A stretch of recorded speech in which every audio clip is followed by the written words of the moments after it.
രസകരമായൊരു പോസ്റ്റാണിത്. ഈ പോസ്റ്റിൽ എന്താണ് പറയുന്നത്? രോഗിക്ക് വേണ്ട ക്യാഷ് ഇവിടെ റെഡി ആയിട്ടുണ്ട്, ഇനി ആരും ഇതിലേക്ക് പണം അയക്കണ്ട, അല്ലെങ്കിൽ ഇതാരും ഷെയർ ചെയ്യണ്ട എന്നാണ് ഇതിനെ അർത്ഥവത്താക്കുന്നത്. ഈ പോസ്റ്റ് കണ്ടാൽ സന്മനസ്സില്ലാത്തവർ വേഗം ഷെയർ ചെയ്യും. എന്താണ് കാരണം? അസൂയ. അതന്നെ കാരണം. എന്താണെന്ന് വെച്ച് കഴിഞ്ഞാൽ ഇനിയും ഇവർക്ക് കാശ് കൊടുത്തിട്ട് ഇവരെ പണക്കാരനാക്കണ്ട, അല്ലെങ്കിൽ ഇനിയും ഇവർക്ക് കാശ് കിട്ടണ്ട എന്നാണ് ഇവരുടെ ചിന്താഗതി. അതേസമയം ഇതുപോലെ ഒരു രോഗിക്ക് ഇത്ര കാശ് വേണം എന്ന് പറഞ്ഞിട്ടൊരു പോസ്റ്റ് ഇട്ടാൽ ഇവന്മാർ, ഈ സന്മനസ്സില്ലാത്തവർ ഒന്നും ഷെയർ ചെയ്യില്ല.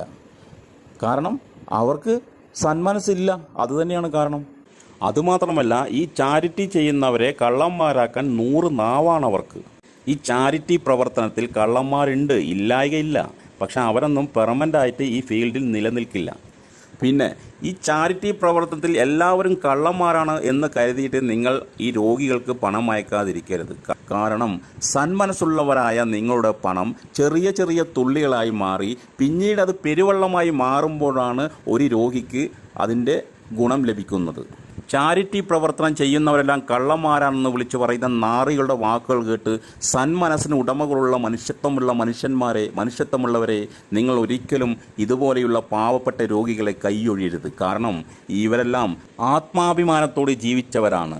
കാലത്തിൻ്റെ ക്രൂരമായ വിളയാട്ടത്താൽ പരസഹായത്തിനായി കൈനീട്ടേണ്ടി വന്ന ഹതഭാഗ്യരാണിവർ. ദാനധർമ്മം ഒരിക്കലും നിങ്ങളുടെ സമ്പത്തിനെ കുറയ്ക്കുകയില്ല, മറിച്ച് കൂട്ടുകയുള്ളൂ. അതിൽ അനുഭവസ്ഥനാണ് ഞാൻ.